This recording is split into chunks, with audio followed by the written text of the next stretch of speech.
خوش آمدید آپ کا اس شو میں خلیج سے دنیا تک، تباہی یا سلامتی۔ فرانس کے صدر ایمینوئل میکرون نے کہا کہ آج اسلام ایک ایسا مذہب ہے جو پوری دنیا میں پرابلمز، پریشانی میں ہے، اور انہوں نے یہ بھی کہا کہ اسلامی کٹرواد کے خلاف ان کی گورنمنٹ ایک نیا قانون لائے گی۔ کیا کچھ سچائی ہے میکرون کے دعوے میں، یا میکرون اسلام اور مسلمانوں پر صرف اسی لیے حملہ کر رہے ہیں تاکہ فرانس کی عوام کا اصل مدعوں پر سے دھیان ہٹا سکے؟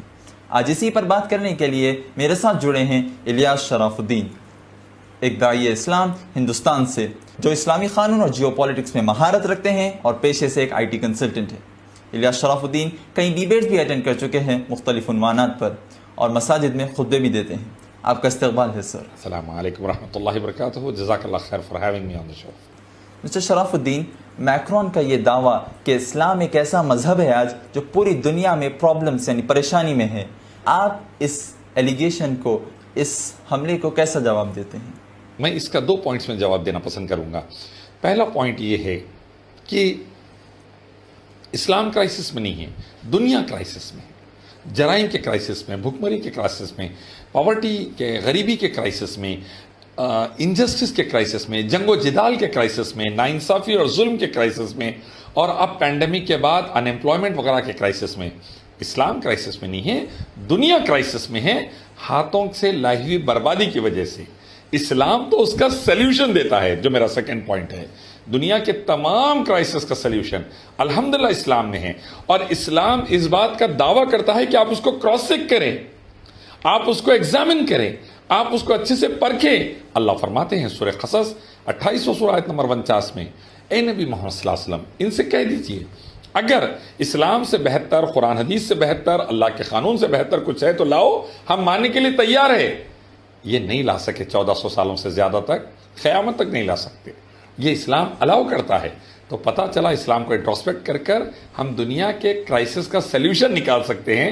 اسلام کرائسس میں نہیں ہے، اسلام سلیوشن بن کر آیا دنیا کے کرائسس کا۔ آپ مجھے یہ بتائیے کہ اسلام کیا پریکٹیکل سلیوشن حل دیتا ہے عورتوں کی حفاظت کے لیے دنیا بھر میں؟ عورتوں کی حفاظت کے بارے میں آپ دیکھیں گے، انڈیا سے لے کے امریکہ تک فیٹیسائڈ ایک بہت بڑا مسئلہ ہے، بربادی لے کر آ رہا ہے دنیا میں۔ میرے ملک کے اندر 2 کروڑ سے زیادہ معصوم بچیوں کو، 20 ملین سے زیادہ معصوم بچیوں کو ماں کے پیٹ میں ماں باپ، دادا دادی، نانا نانی یا ڈاکٹرز ختم کروا دیتے ہیں فیٹیسائڈ کے ذریعے، ایبارشن کے ذریعے، اور یہ چیز یہاں سے لے کے امریکہ تک کامن ہوتی جا رہی ہے، فیمیل فیٹیسائڈ۔ اور اللہ تبارک و تعالیٰ اس عمل کے خلاف زبردست حکم دیتے ہیں۔ سب سے پہلے جان کے بدلے جان کا قانون، اگر آپ معصوم کی جان لیں گے تو آپ کی جان جائے گی۔ اور دوسری بات، اللہ اس کے نبی محمد صلی اللہ علیہ وسلم کے احکام ہمیں بتاتے ہیں، کسی ایک لڑکی یا 2 لڑکیوں کی پرورش کر کے اچھی جگہ نکاح کر کے دیے، وہ بندے کے لیے جنت ہے اگر ایمان والا، عمل صالح والا ہے، شرک و بدعت حرام سے بچتا ہے۔ اور اگر جو بندہ لڑکیوں کی وجہ سے آزمایا گیا، پیغمبر محمد صلی اللہ علیہ وسلم نے فرمایا اس کے لیے جنت ہے۔ تو لڑکیوں کو جنت کا ذریعہ بتا کر لڑکیوں کی جان کی حفاظت کا مرحلہ اللہ اس کے نبی صلی اللہ علیہ وسلم نے ہمیں سمجھایا ہے۔ دوسری بات، لڑکوں کو حکم دیا جب باہر نکلے تو نظریں نیچی رکھے، کسی کی غیر عورت کو، بیٹی کو دیکھتے گھورتے نہ رہے، یہ گناہ ہے بڑا۔ تیسری بات، لڑکے لڑکیوں کو، مرد عورتوں کو الگ رکھا گیا اسلام میں، سیگریگیشن میں، تاکہ ان کی جان، مال، عزت و آبرو کی حفاظت ہو۔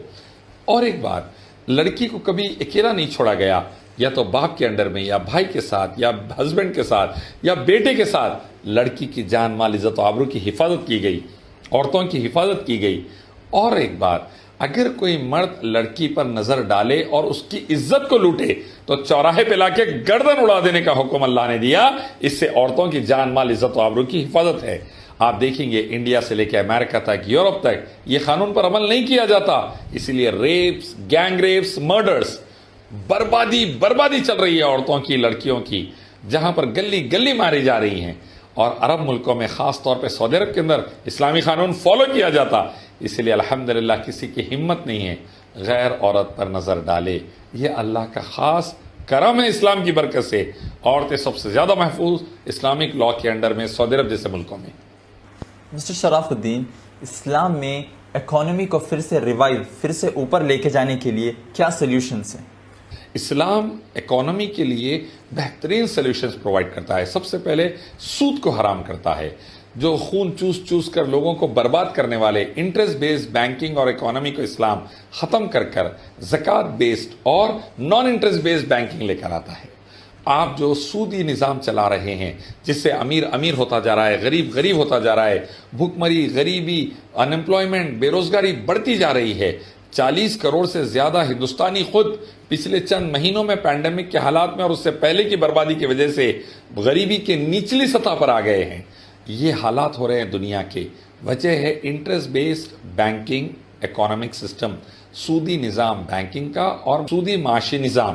اس کو ختم کرتا ہے اسلام اور لے کر آتا ہے نفع اور نقصان دونوں میں شامل رہیں گے. یہ ہے نان انٹرسٹ بیسڈ بینکنگ، بلا سودی بینکنگ، بلا سودی معاشی نظام اسلام دیتا ہے کہ آپ کے ساتھ ہم شامل رہیں گے نفع میں بھی اور نقصان میں بھی، اچھے دنوں میں بھی اور برے دنوں میں بھی ہم مل کر رہیں گے. یہ والا کانسیپٹ جو ہے الحمدللہ اکانومی کو فروغ دیتا ہے، سب کا فائدہ چلتا ہے، حالات نقصان کے بھی ہوئے سب مل کر وزن اٹھاتے ہیں اور چیز کو سنبھالتے ہیں. جبکہ انٹرسٹ بیسڈ بینکنگ میں ایسا نہیں ہوتا، جس کی وجہ سے بینکس پورے گر رہے ہیں، بند ہو رہے ہیں، اربوں خربوں ڈالر کا، ریال کا اور روپیہ کا نقصان ہو رہا ہے. دنیا کی گورنمنٹس اسٹیمولس پیکیج دے رہی ہے پینڈیمک کے دنوں میں، امریکہ سے لے کے انڈیا تک، پھر بھی اکانومی ریوائیو نہیں ہو رہی. وجہ یہ ہے اس کی کہ ہمارے پاس کہیں پر اسلامک بینکنگ نہیں ہے، بلا سودی نظام نہیں ہے، سودی نظام ہے. ساتھ میں اسلام زکوٰۃ کا سسٹم دیتا ہے، امیروں سے لی جائے گی، غریبوں کو دی جائے گی اور غریبی دور کرنے کی پوری کوشش کی جائے گی. ایک سروے کے مطابق اگر ہندوستان میں زکوٰۃ کا نظام آ جائے 10 سے 12 سالوں کے اندر الحمدللہ ہندوستان کی غریبی ختم ہو سکتی ہے. ایک سروے کے مطابق 3% امریکن جو امیر ہے اگر زکوٰۃ دے دے، افریقہ کی غریبی 7 سالوں میں ختم ہو سکتی ہے. تو یہ ایک نظام لے کر آیا ہے اسلام غریبی ختم کرنے کے لیے، بھوکمری ختم کرنے کے لیے. اللہ اس کے نبی نے کئی بہترین احکام دیے ہیں. اللہ فرماتے ہیں جنتی جہنمی سے پوچھیں گے کیا بات کہ اللہ نے تمہیں جہنم میں ڈال دیا؟ جہنمی جواب دیں گے ہم وقت پر نماز نہیں پڑھتے تھے اور غریبوں کو کھانا نہیں کھلاتے تھے. پیغمبر محمد صلی اللہ علیہ وسلم فرماتے ہیں کہ تم نماز قائم کرو، وقت پر نماز ادا کرو اور غریبوں کو کھانا کھلاؤ اور سلامتی سے جنت میں چلے جاؤ. ایک کھجور کا ٹکڑا کیوں نہ ہو اللہ کی راہ میں دے کر تم اپنے آپ کو جہنم سے بچا لو. غریبی ختم کرنے کا اتنا بہترین سولوشن آپ کو کہیں نہیں ملے گا کہ آپ چھوٹی چھوٹی چیزیں اللہ کی راہ میں کھلا کر حلال چیزیں جنت جا سکتے ہیں، جہنم سے بچ سکتے ہیں. یہ والا سولوشن اسلام غریبی ختم کرنے کے لیے اور معاش کو ریوائیو کرنے کے لیے دیتا ہے. آپ دیکھ رہے ہیں کہ دنیا بھر میں مہاجروں کے، ریفیوجی کے کرائسس آئے ہوئے ہیں، تو اسلام اس کا حل سلیوشن کیسے دیتا ہے؟ اسلام سلیوشن دیتا ہے مہاجرین کے بارے میں سب سے پہلے کہ جنگ بلا وجہ کے نہ کی جائے. جنگ و جدال بربادی لاتے ہیں، تباہی لاتے ہیں. 9/11 کے بعد آپ دیکھیں گے 2001 کے بعد ایسی بربادی ویسٹرن کنٹریز لے کر آئے، امریکہ، یورپ، رشیا، عراق پر، افغانستان پر، سیریا پر، لیبیا پر وغیرہ وغیرہ. لاکھوں ریفیوجیز نکل کر دوسرے ملکوں کو جانا پڑا، لاکھوں معصوم مرد، عورتیں، بچے مارے گئے. کیوں؟ یہ کرائسس لے کر آئے ویسٹرن نیشنز. جنگ نہ کی جائے، جنگ نہ کی جائے، بلا وجہ کے جنگ و جدال کر کر بربادی نہ لائی جائے اور خالی اپنے ایگو کو سیٹسفائی کرنے کے لیے، اپنی انا کی تسکین کے لیے جو جنگیں کی جا رہی ہے اس سے ریفیوجی کرائسس آ رہے ہیں. دوسرا، ریفیوجی کرائسس کو حل کرنے کے لیے تمام ممالک جہاں ریفیوجیز جا رہے ہیں ان کو چاہیے دل بڑا کر کر ریفیوجیز کو ویلکم کرے، ان کو رکھے، ان کا خیال رکھے اور ان کو پھر سے پنپنے کا موقع دے اور واپس پھر ان کے ملک میں سیٹل کروائیں. جنگوں کو بند کروا کر جنگیں بند ہونی چاہیے. ریفیوجی کرائسس سے دنیا میں بربادی آتی ہے. آپ دیکھیں ریفیوجیز پانی میں ڈوب کر مر رہے ہیں، سمندروں میں مر رہے ہیں. ایسا نہیں ہونا چاہیے. ہر مرد، عورت، معصوم بچے کی زندگی اہم ہے، ویلکم کی جانی چاہیے اور اس کا خیال رکھا جانا چاہیے اور جنگ و جدال بند ہونا چاہیے. مسٹر شراف الدین، آپ مجھے یہ بتائیے کہ دنیا بھر میں جو آتنکواد یا کٹرواد پھیلا ہوا ہے اس پر اسلام کیسا سلیوشن حل پیش کرتا ہے؟ اللہ تعالیٰ فرماتے ہیں سورہ نساء 4 سورہ آیت نمبر 135، تم انصاف سے کام لو، چاہے تمہارے باپ اور بھائی کے خلاف کیوں نہ ہو، انصاف سے کام لو. انصاف رہے گا امن و سلامتی رہے گی، ظلم رہے گا دہشت گردی، آتنکوادی، ٹیررزم رہے گا. پیغمبر محمد صلی اللہ علیہ وسلم کی ایک صحیح حدیث ہے یہ. تو انصاف لے کر آئیں، چاہے عبداللہ غلطی کرے